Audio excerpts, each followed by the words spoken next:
By a quiet river, a young black boy cast his homemade fishing line, hoping to catch enough to feed his little sister. But when he saw a boat crash and a woman swept away by the current, he didn't think twice. He jumped in to save her. After pulling her to shore, she offered him anything he wanted. But when he shared his wish, she was left speechless, because in that moment she no longer saw a boy, she saw a hero. Before we dive in this story, let us know where you're watching from. We love to hear your thoughts. The sun had barely risen over the sleepy town of Oak Ridge, and the mist still clung to the banks of the Ashwell River like a blanket of forgotten dreams. The air was damp, filled with the scent of pine and water, and the sound of rippling current played like a lullaby to those who could afford to rest. But rest was a luxury Deshaun Carter had never known. With bare feet pressed into the cold, muddy bank, Deshaun's hands gripped the makeshift fishing rod he'd crafted from broken branches and fraying string. His little sister, Layla, no older than 8, crouched beside him with arms wrapped around her knees, her small face tight with hunger and hope. "Hold on, Deshaun, hold on," she whispered, as if her voice alone could keep the fish on the line. The stick bent, trembling in his calloused palms. The fish wasn't big, just enough for one meal. But for them it might as well have been a feast. The line pulled again. Deshaun leaned back, teeth clenched, breath held. "If I don't catch this, we don't eat." The struggle wasn't just against the fish. It was against the ache in his belly, the chill in the air, the invisible weight of a life built on surviving day by day. This was a daily war, fought without medals or applause. Only an empty plate at the end of the day told him whether he'd won or lost. A sudden roar shattered the silence. A motorboat, sleek and white, cut across the river like a blade through silk. Deshaun's arms jerked in surprise. The line snapped. The fish was gone. He stared in disbelief, breathless, the stick trembling now for another reason. "No," he muttered. Layla's shoulders sank. He wanted to scream, to cry, to throw the useless rod into the river and curse the world for how unfair it all felt, but he didn't. He couldn't. There wasn't time. "We don't have the luxury to cry," he muttered instead, knuckles white. "There are more fish." Upstream, Evelyn Whitmore leaned over the deck of her luxury boat, eyes hidden behind sunglasses worth more than everything Deshaun owned. The river shimmered beneath her like some exotic painting, and she sighed with the satisfaction of someone who believed peace could be purchased. "Finally," she murmured. "A place without noise, without demands." Her mind wandered back to board meetings and billion-dollar deals, the endless phone calls, the relentless parade of people needing something from her. Out here she was alone. Out here she didn't have to pretend to care. Below, on the riverbank, Deshaun watched the boat cut through the water like it didn't belong. "You think they even know what hunger is?" he asked, voice low. Layla didn't answer right away. Her eyes were locked on the white boat as it shimmered in the sun. "They don't even know we exist," she finally said, voice tight with a mix of resignation and quiet rage. For her, that boat wasn't just a vehicle, it was a symbol. A reminder that there were two worlds on this river, one that floated on top, untouched by pain, and another that clawed at the mud just to stay alive. On the boat, Evelyn picked up her glass of imported wine, swirling it lazily, unaware that on the shore just a few yards away, a child had just lost his only chance to eat that day. She didn't see the pain. She didn't hear the growl of Deshaun's stomach, or see the way Layla tried to hide her disappointment. She didn't care, not because she was evil, but because she had never had to. She had once said it to a friend over lunch, her voice soaked in indifference. People are poor because they're lazy. That's just the truth, and she believed it. She had worked hard. She had built an empire. But what she never saw, what she never wanted to see, was that not everyone starts with the same tools. As the sun began its slow climb over Oak Ridge, painting the river gold, two worlds drifted closer together, one in search of food, the other in search of silence. Neither knew that fate was about to drag them, kicking and gasping, into the same cold current. The sun hung higher now, casting long shadows across the shimmering surface of the Ashwell River. Deshaun was threading a new piece of line through the end of his splintered rod, jaw tight, hunger gnawing at him worse than the cold ever could. Layla sat nearby, drawing quiet lines in the dirt with a stick, her silence louder than any complaint. The sound of the motorboat, once distant, grew louder again, closer this time, pulling Deshawn's attention back to the river. He squinted. Something was wrong. The boat rocked violently, its bow lifting too far before crashing back into the water. A sharp screech of metal against current, then a thud, a shout. Deshawn stood up so fast he nearly dropped his rod. "Layla, look!" he pointed. She gasped, eyes wide. The boat was spinning slightly, tilted, engines sputtering, and there, just off the side, was a figure flailing helplessly in the water. Evelyn Whitmore's body hit the river like a fallen mannequin, her arms slapping the surface as panic took over. The chill of the water slammed into her lungs like ice. She tried to scream but swallowed water instead. Her limbs kicked against the weight dragging her down. Fur coat soaked instantly, sunglasses gone. She had never feared water before. It was just part of the view. But now it consumed her, merciless, uncaring, and suddenly she realized money couldn't save her here. She tried to call out, but no one answered. Her boat drifted. The current pulled harder. The air in her lungs turned to fire. She flailed again. Nothing. Her strength faded as fast as the air inside her. For the first time in decades, Evelyn felt powerless. Then, all at once, she felt nothing. "She's under," Layla screamed, pointing to the bubbling spot where Evelyn had vanished. Deshawn didn't wait. "Stay here," he ordered, voice sharp with fear. He tossed the rod aside and ran for the riverbank. His bare feet slapped against the wet rocks as he dove without hesitation into the current. The shock of the cold hit him like a punch to the ribs, but he didn't stop. He pushed forward, arms cutting through the water as he kicked furiously against the undertow. He couldn't see her. The surface was too broken, the current too fast. His lungs screamed, but he dove deeper, trusting the direction he'd last seen her go down. The river was a blur. Dark greens, browns, bubbles, pressure. Then, there, a flash of movement, a pale hand. Deshawn grabbed it, fingers locking around Evelyn's wrist. She was heavy, limp, dead weight in the water, her body already sinking. Deshawn's chest burned, his vision spotted. He pulled with everything he had left, kicking upward, teeth clenched. "Don't let her go." They broke the surface together, Evelyn's head lolling against his shoulder, her lips blue. Deshawn gasped, coughing, trying to keep her above water. He started paddling toward shore, but the current fought him every inch of the way. His muscles screamed, his legs felt like iron. "Come on," he growled, half to her, half to himself. "Come on." Every stroke was agony. The shore seemed farther than it had ever been. Layla was screaming his name. Evelyn didn't move.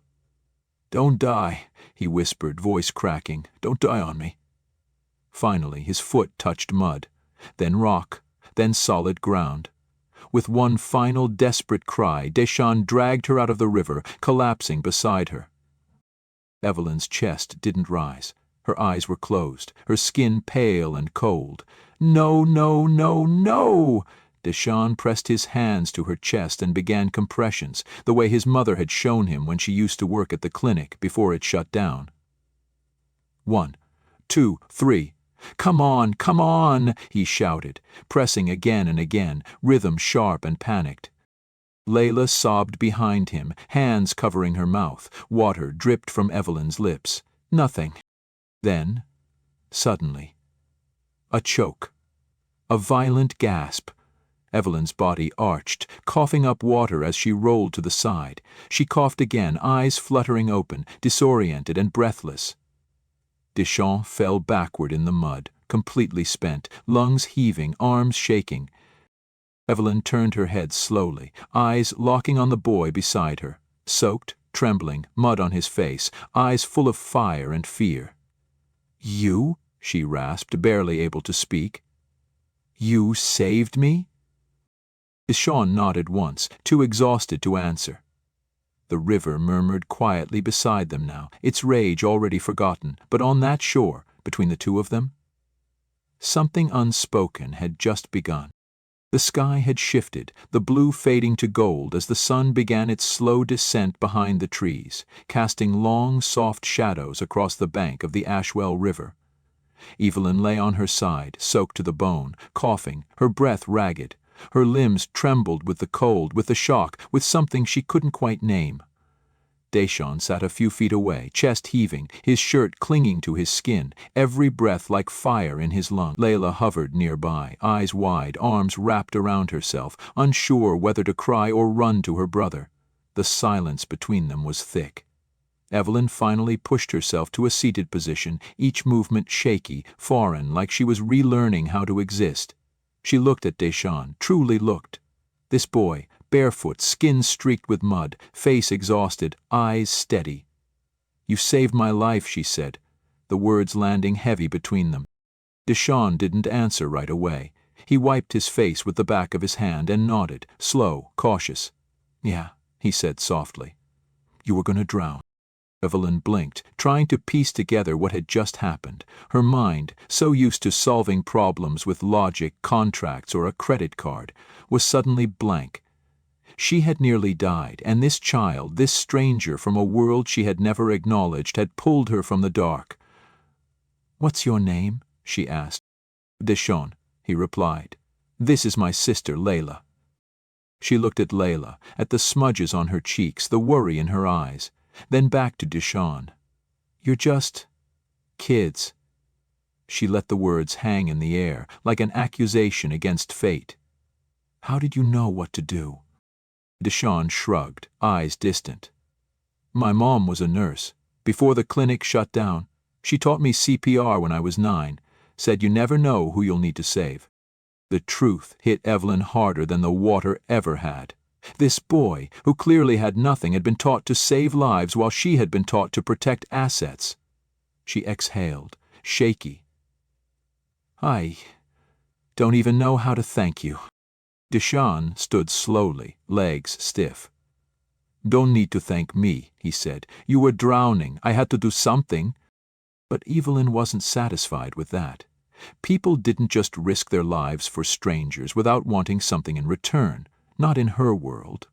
"No, listen," she insisted, pulling herself up to her feet with effort. "You saved my life. I mean that. And I'm not walking away from this like it didn't happen. I want to do something for you. Anything you want. I can buy you something. I can give you money." Deschamps' body tensed, like the word itself was an insult. He looked her in the eye the way a man might, not a boy, and shook his head. "I don't want your money." Evelyn blinked, thrown off.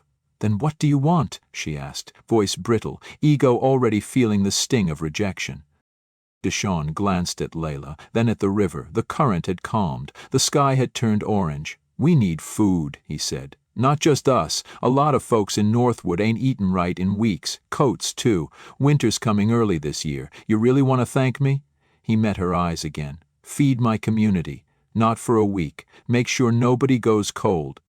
Evelyn stared at him, stunned. The request was so simple, so impossibly selfless, it twisted something inside her chest. Her entire life had been built around negotiation, leverage, ambition. But Deschamps, he wasn't bargaining, he wasn't pleading, he was asking. Because someone had to. And for the first time in a very, very long time, Evelyn Whitmore had no words. That night, Evelyn Whitmore didn't sleep. Not a minute. She lay in the silence of her glass-walled riverfront estate, the heat from the marble floors beneath her bare feet doing nothing to thaw the cold weight pressing against her chest. Her sheets were silk. Her wine was vintage. Her life, at least on paper, was perfect. But none of it mattered. Not anymore. She couldn't stop hearing his voice. "Feed my community. Not just us. Make sure nobody goes cold." There had been no pleading in it, no desperation, just truth, direct, unapologetic. It gnawed at her. By morning, the memory of Deschamps' steady gaze had carved a canyon through the carefully curated detachment she'd always relied on. She rose, dressed in jeans she hadn't worn in years, and got into her Range Rover without a word to anyone, no assistant, no bodyguard. Just her, the steering wheel, and a growing knot in her stomach. The farther she drove from the gated homes and manicured gardens of her world, the more foreign everything became. The GPS took her down cracked roads and past boarded-up windows, through a maze of forgotten neighborhoods where sidewalks crumbled and children played barefoot among rusted cars. And then she saw it. Northwood Section C. No signs, no welcome, just reality. She parked on the edge of a dirt lot where half the houses leaned sideways like they'd given up. She got out, the hum of her luxury engine fading behind her, and felt the stairs before she saw the faces. A few adults watched from porches, eyes cautious, arms folded. Kids paused mid-game to stare at her, their laughter cut short. She didn't blame them. She knew what she looked like, an intruder wrapped into a place where wealth had never stepped foot. Then she saw him. Deschamps stood across the road, dragging a plastic bin filled with what looked like empty cans and wire scraps. He wore the same clothes from the river, now dry but frayed. Dirt on his knees, determination in his stride.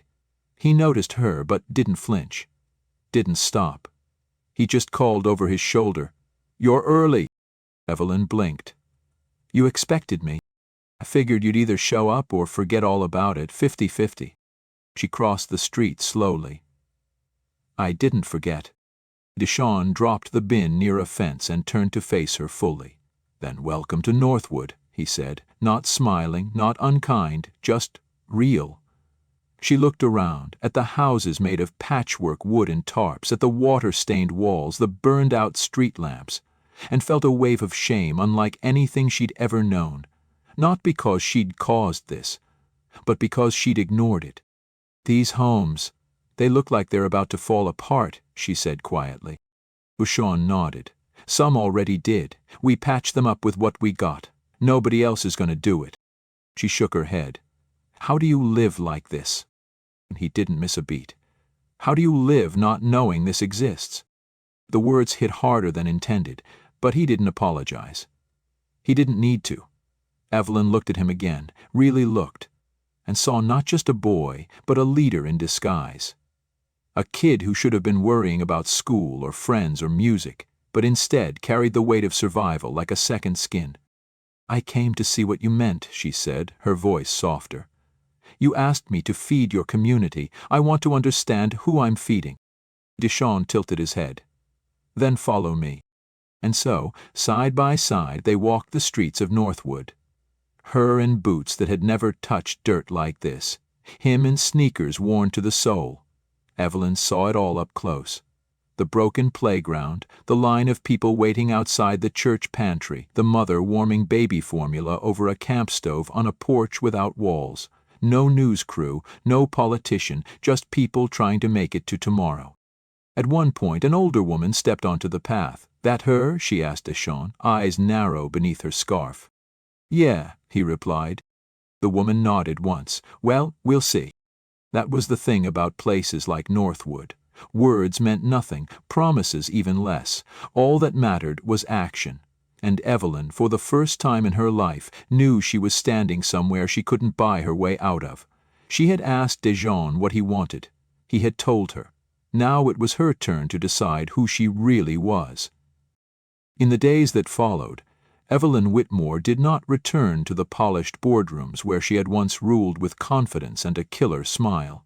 Instead, she returned to Northwood. Not once, not out of guilt, not for show. She kept coming back. She sat on cracked steps and leaned against sagging fences. She listened more than she spoke, notebook always in hand, hair pulled back, sleeves rolled up. And with every visit the stares softened, not because people suddenly trusted her, but because she stayed. Deschamps was always nearby. He introduced her to Miss Ruby, who ran the soup line out of her garage, to Calvin, who fixed bikes from scrap, to Lorraine, Deschamps' mother, a quiet, steel-eyed woman with deep laugh lines and a voice like velvet dipped in exhaustion. She didn't offer Evelyn a smile at first, only a simple nod, as if saying, "I see you. I'm watching." Evelyn respected that more than any corporate handshake she'd ever gotten. She kept her promise. She started small, quietly funding food deliveries, partnering with local suppliers. No press, no plaque, no speeches. Groceries showed up at Miss Ruby's door. Warm jackets arrived by the dozens. Children who once slept in the same hoodie all winter now had proper coats. Evelyn didn't ask for thanks. She asked what else was needed. One afternoon, while Deschamps helped carry in crates of donated dry goods, Evelyn watched him from the church steps. There was something about the way he moved, not just with purpose, but with ownership. This was his place, his people. And somehow, without a title, without a dime to his name, he carried more weight than any CEO she'd ever known. She approached him as he set down the last box. "You know," she said, brushing her hands together, "if you ever wanted to do more than just survive here, if you wanted to lead something bigger, I could help." Deschamps looked up at her, brow raised. "Lead what? I ain't a politician." "No," she said slowly. "You're better than that. You've got vision. You see what needs to be fixed, and people listen when you talk. That's what leadership is." He stared at her for a long moment. "You really think someone like me could make something happen?" "I don't think," she said, stepping closer. "I know." There was a silence between them then, thick with something unspoken. A turning point. Evelyn didn't offer charity this time. She offered partnership. She wasn't just giving him food, she was giving him tools. And Deschamps felt the shift. The world was no longer something happening to him. It was something he could shape. He nodded once, slowly. "All right, if we're going to build something, then let's start with the school. Roof's leaking, kids get sick every time it rains. No books, no heat." "That's where it starts." Evelyn smiled, a real one, tired and proud. "Then that's where we begin." The sun dipped lower as they stood side by side, not as savior and survivor, but as equals, bound by purpose. Behind them, the community moved like a heartbeat, steady, fragile, alive. And for the first time in a long, long time, Evelyn didn't feel like she was saving anyone. She felt like she was finally doing something that mattered. The school stood at the edge of Northwood like a forgotten memory. Its bricks faded, roof patched with mismatched tarps, windows clouded by age and neglect. Inside, the air was damp, thick with mildew and silence. Most of the classroom sat empty. Those who still came sat hunched in broken chairs, sharing worn-out books, huddling in coats as wind crept through the cracks. But Deschamps had made a promise, and Evelyn had said, "That's where we begin." The plan came together faster than anyone expected. Deschamps met with residents in the church basement, grandmothers, single dads, teenagers with more scars than dreams. He didn't tell them what he wanted to do. He asked what they needed. Evelyn, sitting off to the side in jeans and a hoodie, took notes quietly.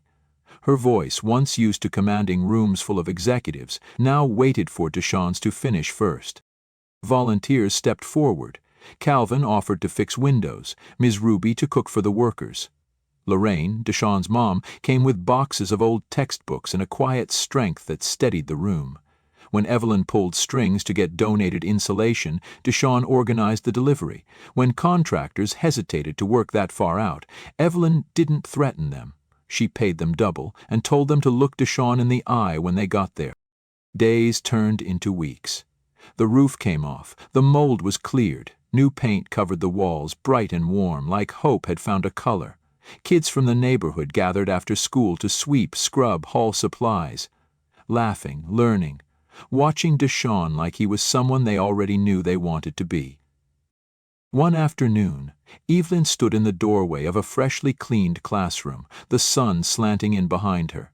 She watched Deschamps talking to a group of boys, showing them how to use a power drill, his voice calm, confident. He had stopped asking if he could lead. He had started being one. Later, as the day wound down and the last of the volunteers filtered out, Evelyn found herself sitting on the steps outside the school beside Lorraine. For a moment, neither woman spoke. "He's got something," Lorraine said finally, eyes following her son as he loaded scrapwood onto a truck. "That fire.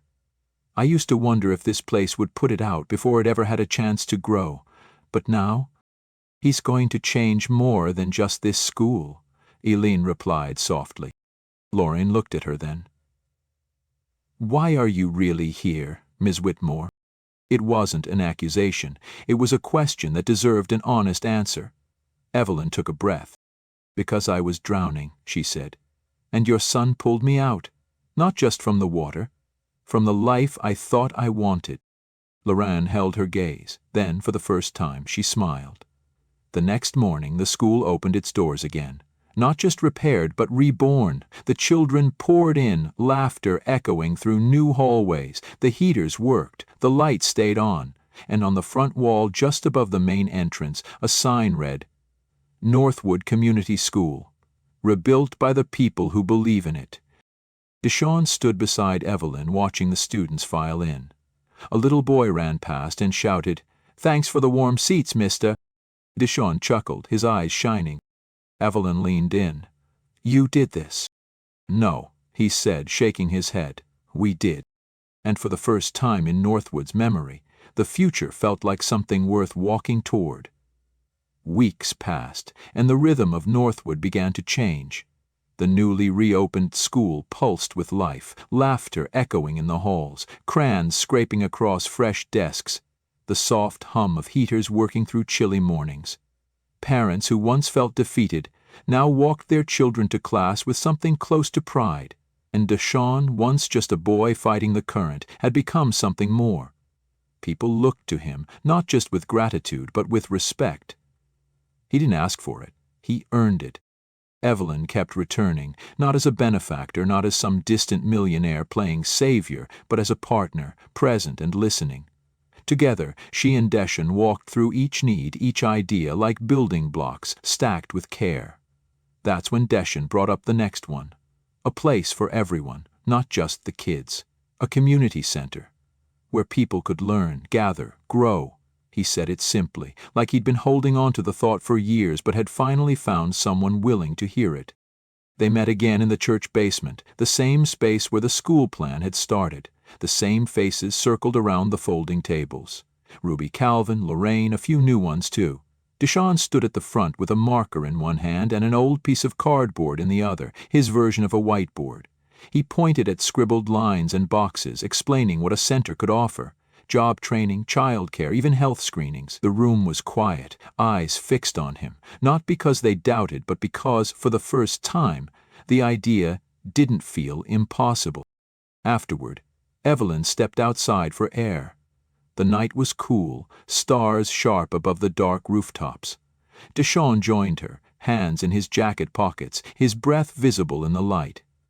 "You think it's too much?" he asked, his voice lower than usual. "No," she said quickly. "I think it's exactly what this place needs." He looked at her, uncertain. "But what if I screw it up?" Evelyn turned to face him fully. "Then you learn. Then you try again. But you won't be doing it alone." There was a long pause between them, not uncomfortable, just full of trust, of fear, of something beginning. Evelyn placed a hand gently on his shoulder. "You're already doing more than most grown men I know, Deshawn. You don't have to be perfect, just real." The following week they broke ground, not with ceremony, not with ribbon-cutting speeches, but with shovels borrowed from neighbors and hands blistered by hard work. And as the walls of the new center began to rise, so did something else, an energy that buzzed through Northwood like a second heartbeat. One afternoon, as Deshawn helped Gavin, a shy teen who'd once refused to step foot outside his room, hammer a beam into place, Lorraine stood at a distance, arms crossed, eyes full. Evelyn came to stand beside her. "You gave him a future," Lorraine said quietly. Evelyn shook her head. "He gave it to himself. I just made sure the world saw what I see when I look at him." And in that moment, as hammers struck wood and children ran laughing through a construction site that would soon become their home, it became clear. This wasn't charity. This was transformation. Earned, built, together. And it was just the beginning. The day of the celebration arrived like sunlight after a long storm.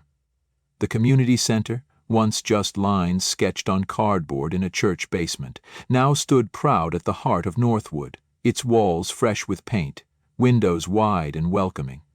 Children ran across the new courtyard, laughter spilling into the air, chasing each other between food tables lined with homemade dishes and folded chairs borrowed from every home on the block. There were no limousines, no media crews, no staged speeches. Just people. Families. Neighbors. Builders. Survivors. And at the center of it all stood Deshawn, watching it unfold with a quiet intensity in his eyes. Evelyn arrived just before sunset, dressed simply in denim and sneakers, her hair pulled back, face warm with something close to peace. She had never seen Northwood like this. Not broken, not forgotten, but alive. She made her way through the crowd, exchanging nods, thank yous, small words that meant more than most deals she'd ever signed. When she reached the steps of the center, Desjardins turned to meet her, a small, knowing smile playing on his face. "You made it," he said. "I wouldn't have missed this for the world." They stood there, side by side, watching the people they'd come to know as more than names, watching them celebrate something they all helped build. A makeshift mic crackled, and Calvin, still in his work boots, called everyone to attention. The crowd hushed. Miss Ruby, holding a clipboard like it was a torch, stepped up to the front and cleared her throat. "Today," she said, voice steady, "we're not just opening a building, we're honoring a movement. This center was built with hands that were tired, hearts that were heavy, but a spirit that refused to quit." Her eyes scanned the crowd, then landed on Deshawn. "And we want to thank one young man who reminded us all that leadership doesn't come from titles, it comes from courage." Applause erupted, loud, long. Layla jumped and clapped so hard her braid bounced. Lorraine wiped a tear with the edge of her sleeve, lips tight with pride. Deshawn didn't move for a moment, then, slowly, he stepped forward. He didn't speak long, he didn't need to. "This place isn't mine," he said, voice firm, clear. "It's ours. We built it together. For every kid who ever needed a place to go, for every mom who needed support, for everyone who ever felt invisible, look around. You're seen now." The silence that followed wasn't empty. It was full of awe, of gratitude, of belief. As night fell, music played. Lights strung across the courtyard flickered to life. People danced, laughed, ate, held hands. Evelyn stood off to the side, watching it all with a soft ache in her chest, the kind that came not from regret, but from redemption. Deshawn approached her one last time, hands in his pockets, his voice low. "I used to think survival was the best we could do," he said. "Now I know we can build." Evelyn nodded, her eyes misted. "You didn't just build this, Deshawn, you built me too." They stood there, under string lights and stars, as the sounds of Northwood swelled around them. Not broken, not begging, but whole. And somewhere, far from the river where it had all begun, something stronger than water flowed between them. A bond, a purpose, a future. One life saved, hundreds transformed. And it all began with a boy who refused to let someone drown. Because sometimes, saving a life isn't about pulling someone from the water. It's about showing them who they could become once they're back on solid ground. Join us to share meaningful stories by hitting the like and subscribe buttons. Don't forget to turn on the notification bell to start your day with profound lessons and heartfelt empathy.